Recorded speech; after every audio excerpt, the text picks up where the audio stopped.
Hello folks, Tom Dinas here. This is the Delicious Legacy podcast. I've got a very special episode for you today, so let's dive straight in.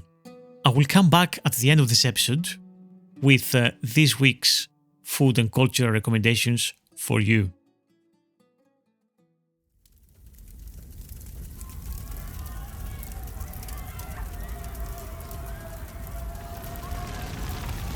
A little more than a century ago, on the 18th of August 1917, a catastrophe, in Greece's term, the equivalent of the Great Fire of London in 1666, happened to one of the most important cultural centres of the Balkans, just emerging from the Balkan Wars and the post-Ottoman era.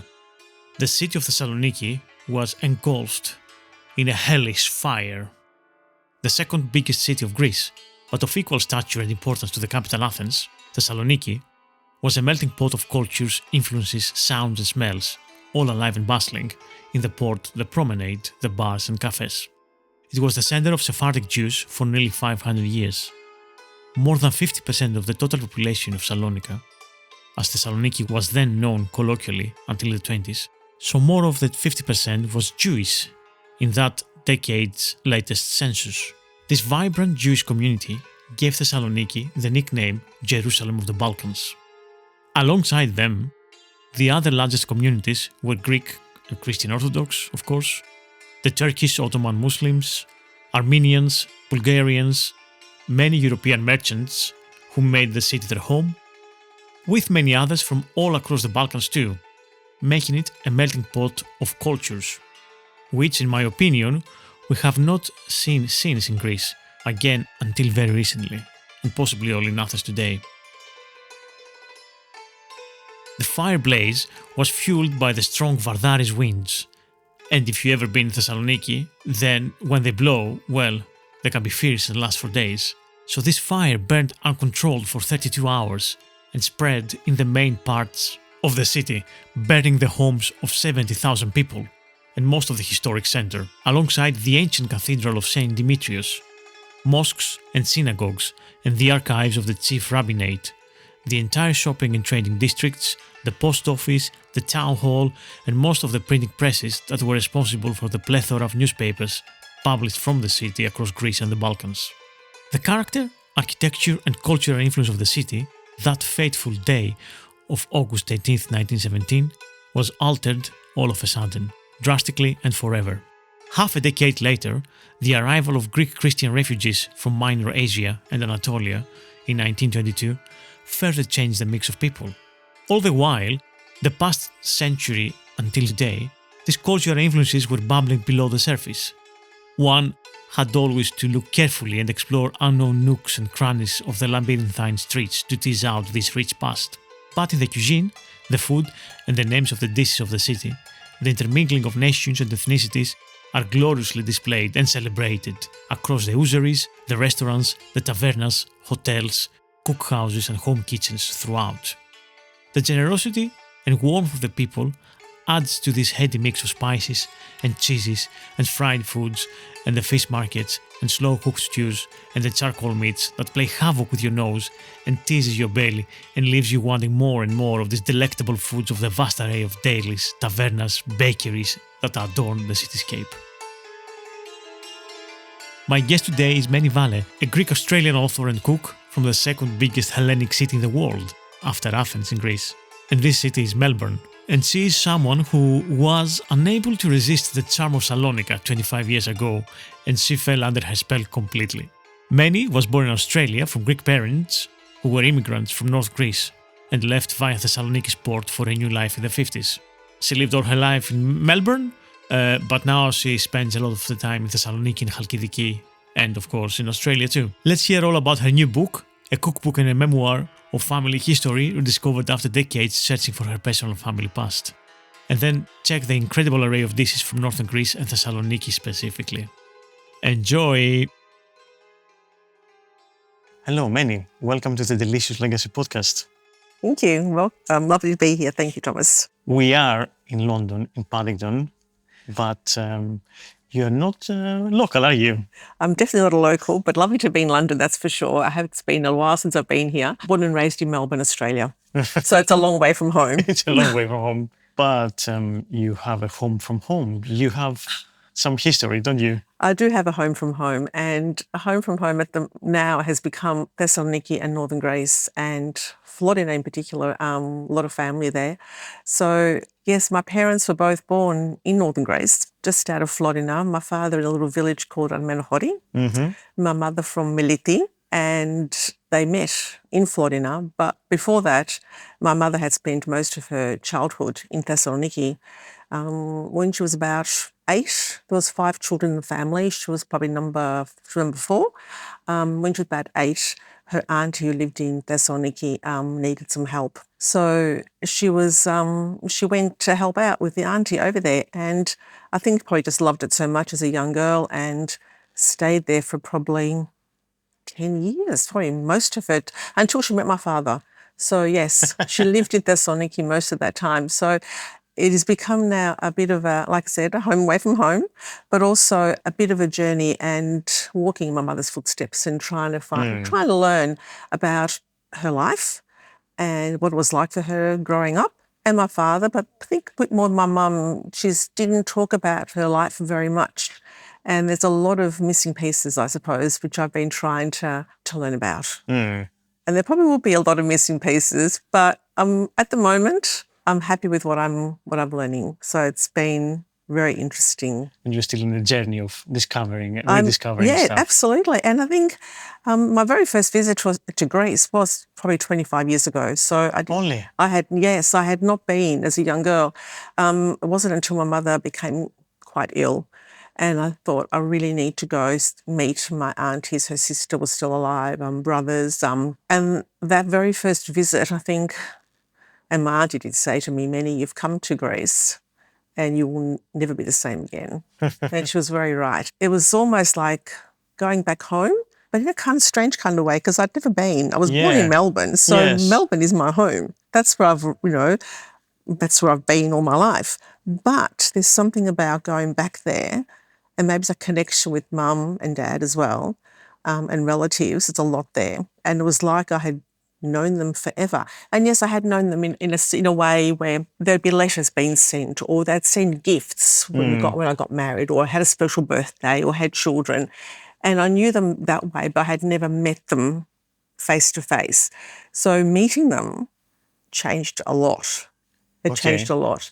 And then every time I go, a little bit more of that puzzle gets sort of filled, I guess. Yeah. I'm always learning something. And even this visit, and here's my book, I've already done it, and my cousin told me something else I didn't know about. And I'm thinking, well, Eleni, why didn't you tell me that when I was here a couple of years ago? Oh, well, I forgot. Yeah. But it's just in conversation, you find out things. They'll mention something and I say, I didn't know that about my father, or didn't know that about my grandfather, the only photos I have of my grandparents are my 2 grandfathers I do have photos of, but my grandmothers I don't. So I don't even know what they looked like. And I've been searching, and that is something, it's kind of a bit of a strange thing too. I would love to see, obviously. It's something that's sort of missing, and maybe that part will never be filled. I don't know. But I'm okay with that.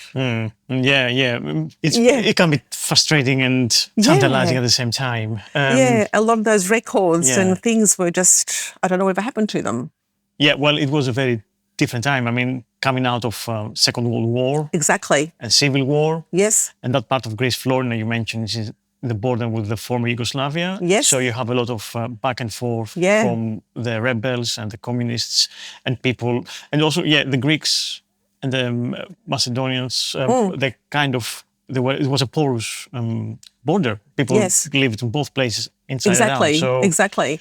Very different. And things, I guess, got lost in the war. Got lost and destroyed. Destroyed. Yeah. And probably a lot of the things were destroyed, a lot of records and photographs especially. But it has become a bit of a home away from home, and these days, over the last few years especially, it's been a yearly journey, and I love to go and visit and spend time with the family, and we spend most of our time in Northern Greece, and we have a base in Halkidiki, so we go there, which is on the peninsula, which is beautiful, because you know, yeah. I don't need to tell you. I know, but Yes, it is the just listeners. it is just Yeah. incredible. The waters are just stunning. The food is incredible. And Northern Greece is just the food bowl is again, like I said, the variety, and that's another reason I wrote the book too. There's many reasons I wrote the book, but also I would love people to gain an understanding. The Greek food is also regional. Yes. It is not just the blue and white island scene where what people might imagine. It is so much more than that. There's more to Greek food than a Greek salad and a Exactly. moussaka. Exactly. And some And Northern fried fish, Greece has, I'm going to be very biased here and say the best food in Greece. Well, we have to. Have to? Okay, thank you. You agree because, you're from the area as well. So it is. I think it's incredible food. But also what I do love about Thessaloniki, and especially visiting so often these days, which is wonderful, is I'm seeing those traditional flavours in contemporary dishes. Yes. The chefs are doing some amazing reinventing. Absolutely. And reimagining these dishes, and you think the flavours are there. I can still taste the eggplant, or I can still taste the peppers from so famous in Northern Greece. I mean, you can't go to a restaurant and not find peppers on the menu. Those flavours are still there, but they're done in a different way, and I love that. Yeah. And I still love going to the traditional places, of course. Every now and again you want to go to those restaurants and try something a little bit different. And the markets, of course, Oh, the market. the first thing I do is when I go anywhere I travel is I have to go find the market, because that's where you find out about a place. Yeah. You find out, you learn about what they've got in that market and what that's all about. So it's quite an amazing place. Like I said, the food is incredible. As you would know as well, there's the food tells a story of the history of the place. And you've got the Sephardic Jews Yes. in Thessaloniki. It was a big influx of them. And people were telling me that there was a time when there was more Jewish people than there were Greek. The numbers were greater. Well, yeah, Christian Orthodox, yeah. Yes, Yeah, exactly. Yeah. And then, of course, you've got your Ottomans and your Balkans and those different flavours, the beautiful spices and the syrupy desserts. And then you've got your saffron from Northern Greece, from Kozani, which is incredible, and the mushrooms and the truffles and the peppers. And then you've got the beautiful Aegean seafood. And I mean, it just... What do you need? I don't know. A glass of wine to go with your meal and looking over the water or the mountains. So that's the thing. You've got both. You've got the beautiful waters and you've got the mountains and everything in between. So, like I said before, peppers are very big. They even have a festival, I think, the BDS festival. So with the peppers, my mother used to actually pickle them. Nice. And stuff them. Maybe sometimes she'd stuff them with cabbage and carrot and a bit of parsley. And then just stuff them and leave them whole and pickle them that way. Well, they're just amazing. You can obviously grill them and roast them like we all do, put them with tomatoes, do all sorts of different things with the peppers. It's a staple on my table, Fantastic. Of course. The olive oil, can we go any further than that? I mean, the Halkidiki olive oil and the olives, which I love, the beautiful green olives are just gorgeous. And then we have great wine in Northern Greece as well. Well, we've got it all. Yeah. We sorted. We don't need to go anywhere else. We've got it all. And yet here we are meeting in London, one from Australia. I know. I suppose what else is really very popular, I suppose, in Northern Greece, or very sort of iconic, the pites, the filo pies. And there are so many different varieties of those too. So, rolling them out with a rolling pin or stretching them by hand. I remember actually a little while ago just putting something up on my social saying, making filo spanakopita or something. And then someone wrote back saying they're not actually called spanakopita, they're called zelnik or maznik. That's the Macedonian word, right? Yeah. So again, it's that influence from other places and the different languages. And you can still hear it there in Northern Greece. Maybe not everywhere, but you do hear it. I think that's part of what makes Northern Greece so amazing as well. Yeah. Just the difference. So that those sort of things, I suppose, they've stayed. But again, recipes are not just about the dish we're making. The food is more than that. It's about, story of migration, a story of resilience, a story of celebration. It is a living history on a plate. Yeah. So when you eat this food and you think, and if you ask those questions, where did it come from? Where was this created? You know, you could learn so much. Yeah. And I'm still learning because there's so much to learn. Yeah. You have to be curious, basically. That's you have a plate of food, but also you enjoy that, and you can learn so many things about your own family, your past, and the history of the place, so that you're eating it. I think, and that's really important to understand those things, I think. And as I get older, I think I'm more and more curious about learning about those things. Like I said, so, you know, just learning about their life and what it was like. So when my mother actually, she had gone back to the village to visit her sister, and she would have been 18 at the time. That's when she met my father. And her brother-in-law said to her, you know, Kadina, her name, we're going to go say goodbye to a friend of mine, Costa. We're going to go to the station. He's going to the port. He's leaving for Australia. Would you like to come? You know, like a volta. Yeah. So she said, yeah, okay, I'll come with you, you know. She'll go for a little drive or walk, whatever they did. Anyway, she met my father at the train station and they started chatting. And the story goes from probably a very long story, but it was told to me sort of, you know, this way. Story where he just basically said to her, well, I'm going to Australia and I'm going to make a life there. My brother's already there with his wife and child. Would you like to come? And my mother said yes, because she didn't want to go back and live in the village. It's either Thessaloniki or to Melbourne. So they made a promise to marry at the train station after a quick conversation. And then she basically took her clothes and went to live at my father's family home with his parents and other siblings. And she was the bride-to-be. And they, treated her very well. And then waited for the ticket to Australia, which came 12 months later. Okay. So it did come and she did travel to Australia. But and that in itself, I think when you think about that, what courage that must have taken. Yeah. Courage it must have taken. The other side of the world. Traveling, how long was it? I don't even know how long would have taken. Months. Yeah. On the ship. But I suppose it goes to show that there was nothing to stay for, maybe. A quick sidebar here. So Florina, the town, and the prefecture in general, is basically the closest place to North Macedonia, which ties very well with the episode we did last week about the food of the Balkans and Irina's food while she was growing up. And Florina is this very interesting place. It's about 15 minutes from there and you are in North Macedonia, as I said, and the connections between the people and the language and the land, it's very, very big, actually. And we still have people speaking Macedonian language and Greek and place names.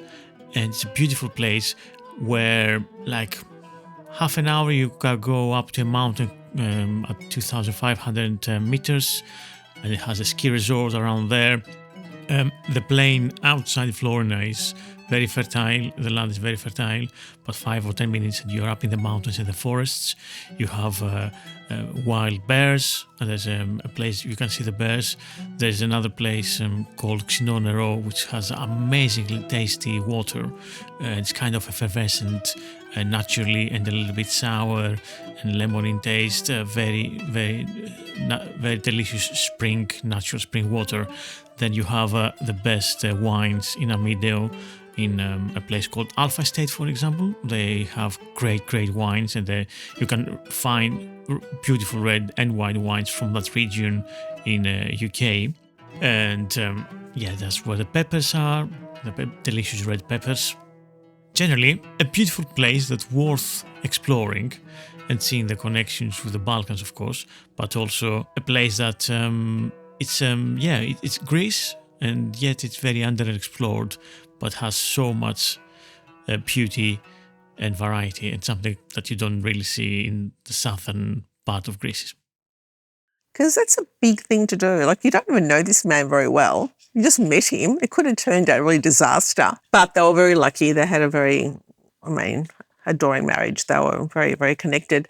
So she was one of the lucky ones, because there was some things not so great stories. But to make that decision to travel so far and make a brand new life completely, which is why it was so important for me also to learn more about where she lived and what she did and that kind of thing. Absolutely, 100% agree. You're listening to the Delicious Legacy podcast by me, Tom Dinas. There's more to come after the break, and it gets better.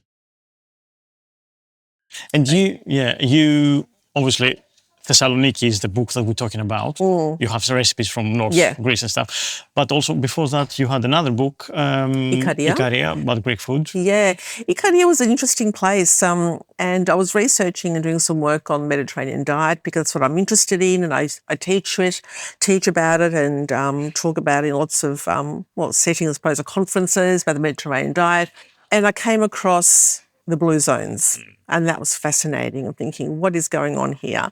And of course, there's 5 places in the world, and one of them happens to be the Greek island of Ikaria. So I thought, okay, that's really interesting to me. Let's see what they're doing. And yes, all these places, they don't all eat Greek food, but they're all living over 100. There's other places. But what they've got in common is it's a plant-based diet, which Mediterranean is. Plant-based diet, having a rest in the afternoon, which I've gotten used to in Greece. Can't do that back home. But when you're in Greece, you get used to it, and it's lovely. Having a rest in the afternoon, they exercise in what they say in a natural way by walking everywhere or working in their gardens. Not everyone has a vegetable garden, even in Ikaria, but the ones that do work in their gardens, they walk everywhere, and the environment is hilly. It's sort of it's not flat land. Mountainous island. If you've been, you would know that. So they're getting lots of exercise going up and down these mountains and walking everywhere. So they're getting their exercise that way. There's no such thing as going to the gym because there is nothing like that there. They don't have old people's homes either. Everyone looks after the elderly family. They look after each other. Wine, they do have their wine, but it's always with food. Always with friends. Never just someone up a bottle of wine. Very social. But the common thread between all these places, and I think even more important than the food, or as important as the food, is the social connections. And you can see that in Ikaria every single time I go, and you see it, the way they help each other out, the way they interact. The Panagiri, they have their festivals. What I love about those is all the money raised goes to a common cause. So they raise this money at these panagiris, which are very famous. If you've been to Panagiri, you'll never forget. They're just amazing things, a lot of fun. So it might go to something like a family that might need some medical care on the mainland, or a school that might need a new fence or some equipment. So the money goes to those things, which is an amazing thing as well. I think it's just so that connection, the social connections, very, very important to longevity. And the most important thing with these so-called blue zones is that it's not that everybody lives to 90 or 100, but you live a healthy and happy life in your old age. It doesn't matter if you're 80 or 85 or 90, but you have this, you're not in an old people's home dying slowly from some disease. You have friends, they're there, you live a happy life. They're living a longer life, but also a healthy, long life. And that's probably more important than anything else, really. Absolutely. So I was doing the research on that, and I thought, okay, I was but suggested by some friends to do some retreats there, made some cooking classes. So I started doing those, for a week, and we'd cook together with the locals, go foraging for herbs or whatever, go to the local, let's say, little inn we used to stay at that had a beautiful vegetable garden, collect some food, and go back and cook for the afternoon. And it was fantastic. Everyone loved that. And again, just one thing led to another, and people would say, oh, you should write down the recipes. This is it'd be great, make a great book. So I thought, okay. And I did quite a few of those retreats, maybe 4 or 5. And then I did write the book. And again, the locals were very, very generous in sharing recipes. That's nice. Really lovely. Like, you ask them, okay, what are you having for dinner tonight? What are you making? And let's sit down. Look, write this down, Minnie. Write this down. And this is the way we do it. Of course, nobody gives you measurements and quantities. No. So you need to write a book. You need to write those. So it's always a bit of this or a cup of that, and as long as it takes, the way Greek mothers cook and the way I cook as well. So I put those together, and the book, And it came out in a time, it was published, it came out during COVID, which is also very interesting. One of my publishers saying at the time, do you think, are you okay with this? And I said, well, actually, I'm very okay with it because when we talk about the longevity, we do talk about social connections. And what better time for a book to come out when we're all at home, locked up and we can't go anywhere, and we can actually really understand the impact of that and what it does to you. Yeah. So it was an interesting time when it was published, and it did really well. And then it got translated into other languages and it won an award in Paris, which was incredible. Fantastic. I remember getting that email. I thought it was a bit of a joke. I was going to delete it. But I thought, no, I better read this email. It was kind of serious. It's so good when it's happening unexpectedly. Exactly. It was lovely. So before that book, what was your path that led to this book? How did you end up cooking and working with food? I had written some more books, a couple of books before that too. This is book number 7, but it was after my mother, like I mentioned earlier, she'd gotten quite sick. After she passed away, my children, I have 4 children, and they were saying to me, Mum, you need to write down all the food that Yaya used to make. Because we know we eat the food, and yes, you make it. And that's all we eat at home, but it's never been documented. If we want to make this, we'll have no idea how to do it, but except for watching you, it'd be great if you did that. And it was a good way for me to, I suppose, I don't know what the word is for that, but it was a good way for me to write all those things down after Mum passed. And it did take me quite a long time because she only cooked, like I said, a pinch of this and a cup of that. Which cup do you mean? Or the little Turkish coffee cup, or the little ouzo cup, or the tea cup? And you think, okay, which cup?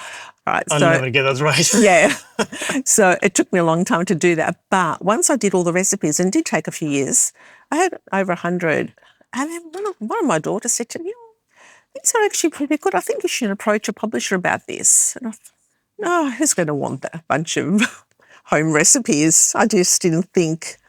So this is just what we eat at home. But I did approach a publisher, and within 3 months I had a contract, which was, again, I'm pinching myself thinking, this can't be happening. But they were very interested, and that's how it started. You mentioned something about Thessaloniki has UNESCO culinary... Yeah. What's it? Their title was City of Gastronomy in 2021. Oh, wow, okay. Amazing. Yeah, that's not very well known, not even... No, but... And they deserve it because the food is incredible.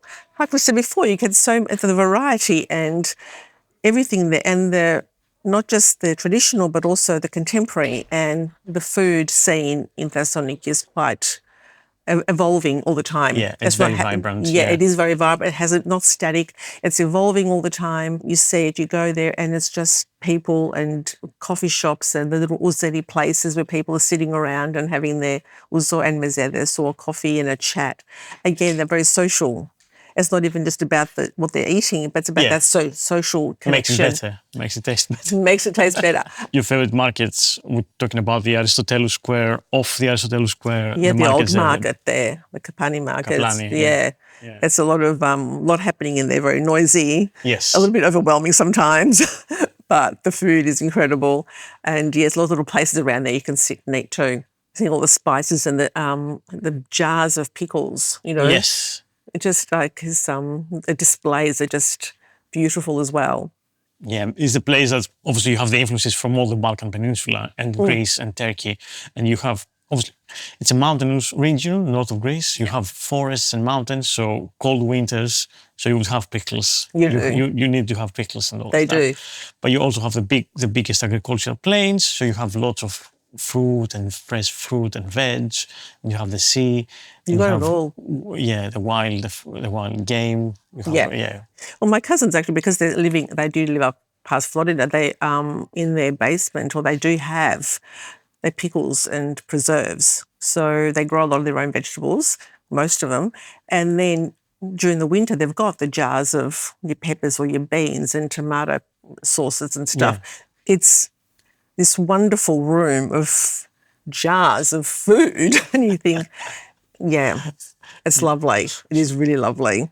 Yeah, tell me a little bit about the book. Obviously, it's Thessaloniki. Mm-hmm. It's called Thessaloniki, so the clue is in the title. But something that you discovered recently that ended up in the book. Okay, so again, like I said before, it's about learning about where my mother lived and where she grew up, and all the food that we used to eat, but then finding new recipes as well.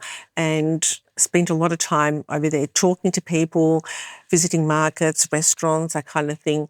The spices that is used in the food. My mother did use a lot of spices, but not as many as I discovered they do here. Okay. And also the dried fruit and nuts and things like that.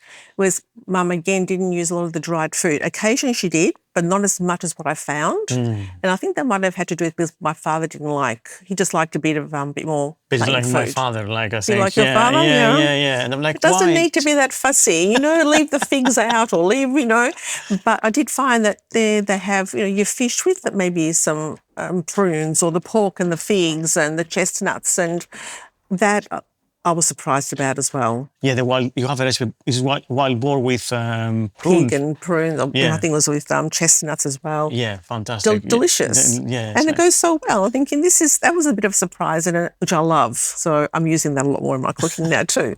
So that kind of thing. Also, the sweets, the amazing amount of desserts. There were just, like I said before, there were so many recipes. I think, there's got to be some more, another book. But I'm not finished with Thessaloniki yet. But the desserts, the ones with the syrup, the biscuits, the cakes, the French influence in their desserts, so much of that too. So that was been interesting as well. So the recipes I've tried to put in things that I love, obviously. If I don't like to cook it, it's not going to be in here, something I enjoy eating. And some of my favourites, there's one here with leek. There's a leek croquette, leek meatballs. So as much leeks as there is mincemeat to make the meatballs, and they are super delicious. When I was making it, I thought, and they had told me, this is how much you put leek. And I think, it sounds like a lot of leeks and not a lot of mince. So I don't know how this is going to work, but it worked beautifully. And I was very surprised about that. So it's one become one of my favourite things to make. The pittas, of course, there's different. Once you know how to make one pitta, you can make 20. Yeah. Because the fillings, there are so many. Was there any filling that surprised you that you didn't think? I think there was a mushroom one that I never made. Yeah. The pumpkin mum used to make sweet and savoury. One of our favourites at home was always the leek and the onion, or leek and, a caramelised onion. Again, a favourite. Sweet and savoury, and it's it's without having any sugar. But and there was another one, the chicken. It's almost like not a bechamel sauce through it, but it had a saucy kind of thing through with chicken and leeks as well. And that's a great combination, but I'd never eaten that. Mum had never made that before. So that's become a favourite now too. So if I ever see the bakery, I always say, I want the chicken one, please. That's a good one. So there've been some surprises in dishes I had never seen. And like I said, especially with the dried fruit. And I love that because I just love that combination. Yeah, absolutely. We talked a little bit about the Jewish element in Thessaloniki. Any recipes that are Jewish in origin in your book? A lot of the meatballs are. A lot of them. So, and the soup, the yuvarlakya, the little meatball soup, that kind of thing again, which I didn't realise the origin of those. So a lot of those sort of foods, and they're all delicious as well. But I didn't know the history of those dishes either. A lot of them we did cook, but I didn't know where they came from. Fair enough. Writing the book obviously took you a few years to write it. 2 years. 2 years, yeah. And you meanwhile you've been to Thessaloniki many times to find out. You have to. I was going to say too, the book is not just about recipes. It's also about preserving the flavours, the traditions, and also passing down these through generations, which I think is really, really important. Like I know my children are interested, and I know there are others that want to keep these traditions alive.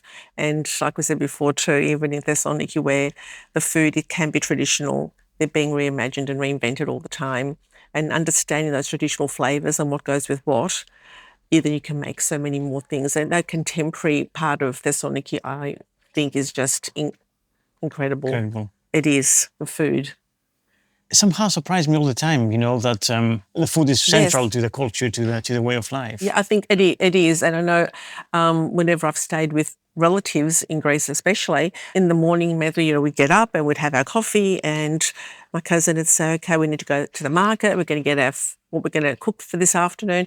So the day revolves around what we're cooking, what we're going to cook today. And then I'd say, so what are we cooking today? She goes, well, it depends what the market has. It depends what's going to look good. Yeah. So, yes, that eggplant looks amazing today, so I'm going to get it. Or the leeks look great, or that fish looks fantastic, nice and fresh. I'm going to change what I'm cooking. I'm going to make that instead. And I love that about that too, because you're buying things, well, seasonally, of course, most important. I mean, we say that, but not everyone does. A lot of people still want to be able to have things all year round. And it's so important to be eating things seasonally when it's at its best. Yeah. Not much point getting something in the middle of winter that's supposed to be eaten in summer, So I do like that about the way they eat there. And what I'm seeing also back at home, back in Melbourne, that the young ones, I know my children and their friends, they're really interested. Surprising. Very I surprising. love that. And it makes me smile to think the young ones are now becoming interested again in making things from scratch. Yeah. I think it really does. And we need to keep these traditions going, and we need to be cooking these things. And yes, change them a little bit, make them a bit more contemporary, can still do that. But like I said before, you know how to make a filo, you can make lots of different pies. Exactly. Lots of different pies. Learn your filo, and then you have the world your oyster. You can make any pie you want. Exactly right. You don't like spinach? Use nettles. Use leeks. Well, exactly. So I think there's so much more to learn about Thessaloniki. This is, I love, the book and the recipes are all delicious, but there's still more. There's about 70 recipes, if I remember well. 70 something. Well, you have another book for sure. I think so too. I'm not finished with Thessaloniki yet. And there's going to be another book just for sweets and desserts. Did you read my mind? I think you just read my mind. I think so. It has to be. Have you seen the sweet shops there? I mean, goodness me. Where do you start? You look at this and you think, I want one of each. You're listening to the Delicious Legacy podcast by me, Tom Tinas. There's more to come after the break, and it gets better. What do you think about Trigona Panoramatos? Oh, they're in the book, right? They are delicious. Describe them a little bit for the audience. It's a filo pastry that's been baked in a cone kind of shape. So you put some paper, or you have a cone cylinder to put in, and you bake your filo. So they're nice and crispy. But then you dip it in syrup, a sugar syrup. You need to. Another level. Yeah. And then you fill it with a creamy custard, which is just incredible and tasty and sweet. And then you can top that with some nuts if you like, or whatever. And it is a crunchy and smooth and sweet and it's just everything. Everything in one bite. Everything in one bite. It's the best thing that you can have in the salad. Isn't it? And it's a bit fiddly to make, but is worth every minute of it. They're very good. There's shops actually. There's a little shop near the market, and the chef was so generous. He was showing me how he did things and how he filled it. So I've learned basically from this man, and there's a photo of him in the book. He was just gorgeous.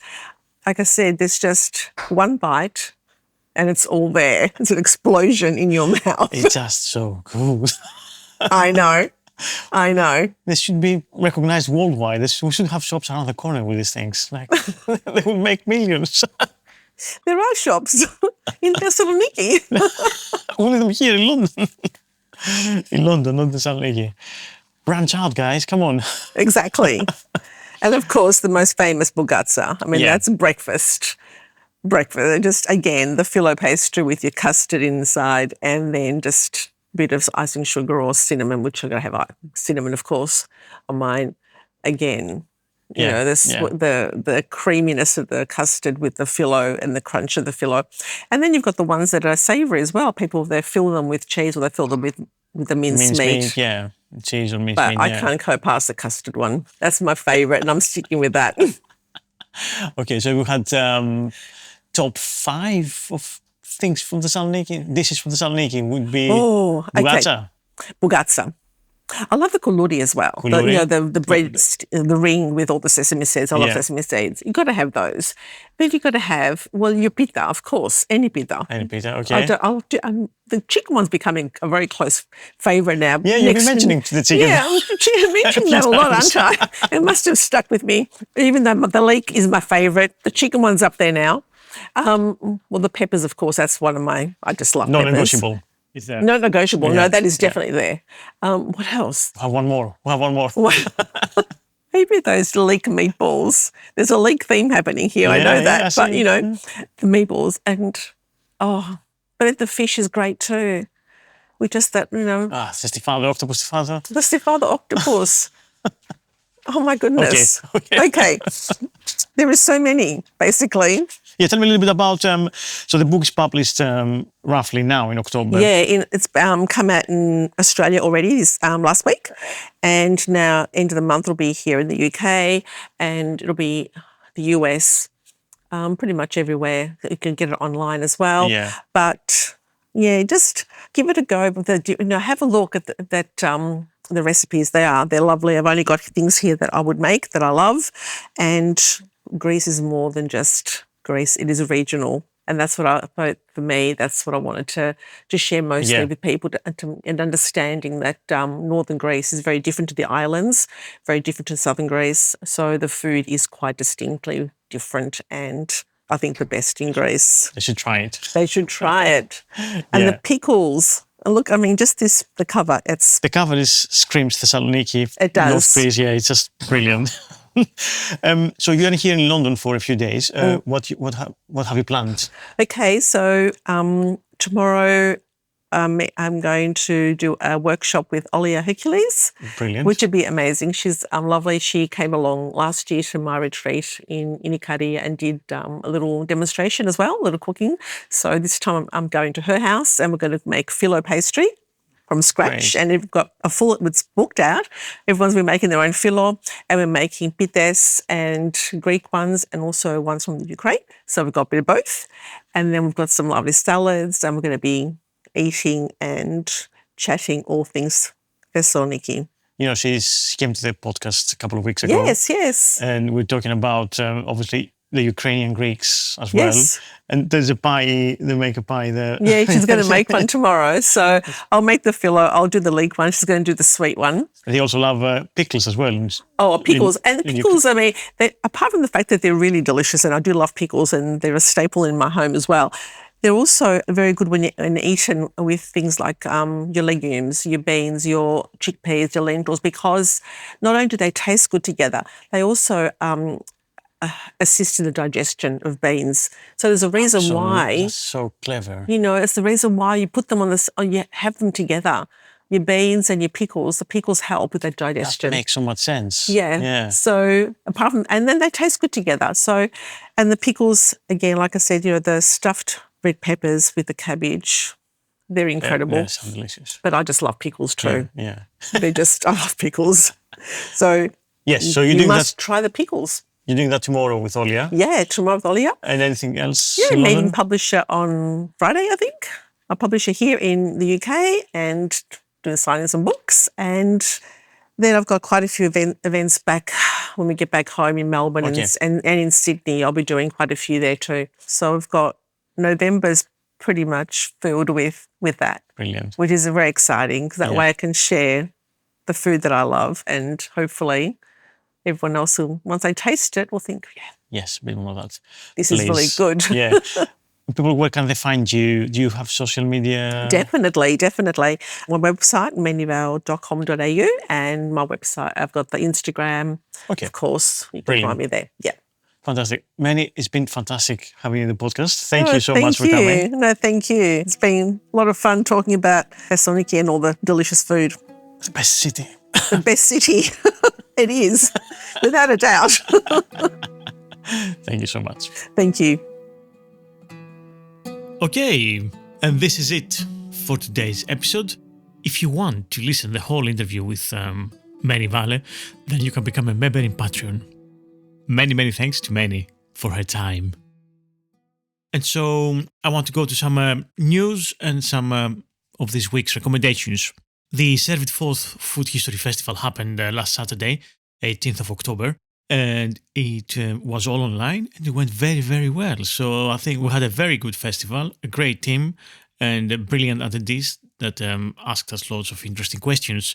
So thank you to everyone who attended from the listeners of the Delicious Legacy podcast. And of course, thanks to my colleagues Sam Bilton, Alessandra Pino and Neil Battery for curating this day and putting all this effort on it. And of course, we would like to do something similar again, probably pretty soon, something smaller, maybe in the next 6 months or so, and maybe something bigger altogether, maybe in real life and online too, not just online. So this is that.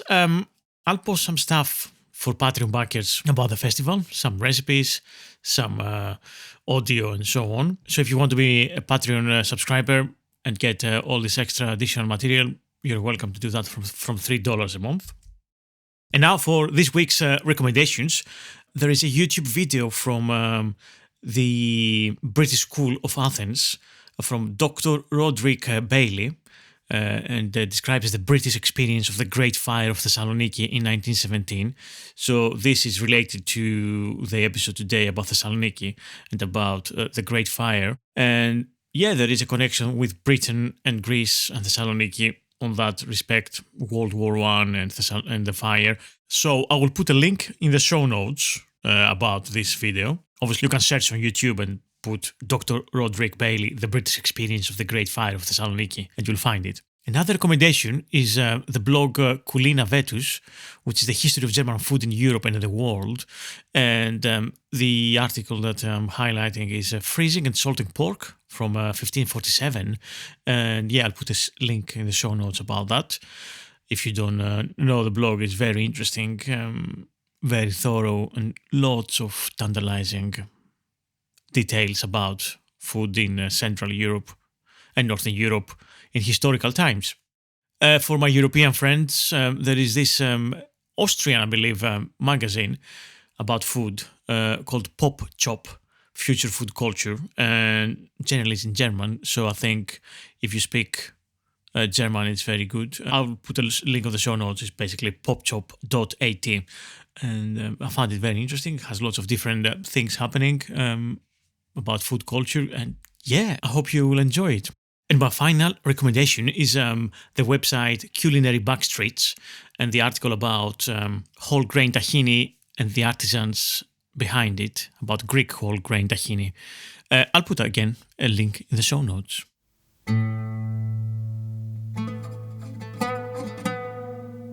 So that's it for this week. And if you want to ask any questions or you have any suggestions or points that you want to make, please get in touch at the Delicious Legacy Podcast at gmail.com, all one word. And of course on Blue Sky or Instagram or on Patreon if you are a member there. And of course everyone is welcome to ask me anything, and I'm eagerly awaiting your comments, as I do believe I genuinely learn a lot from people's new ideas and suggestions and the way they think about things. So please, get in touch. Finally, this podcast cannot exist without your generous support, so you can support the podcast at ko-fi.com with one-off donations or with monthly subscription, and basically you can help me work more on the podcast and researching, writing, producing, editing and mixing. I do hope you enjoy this podcast.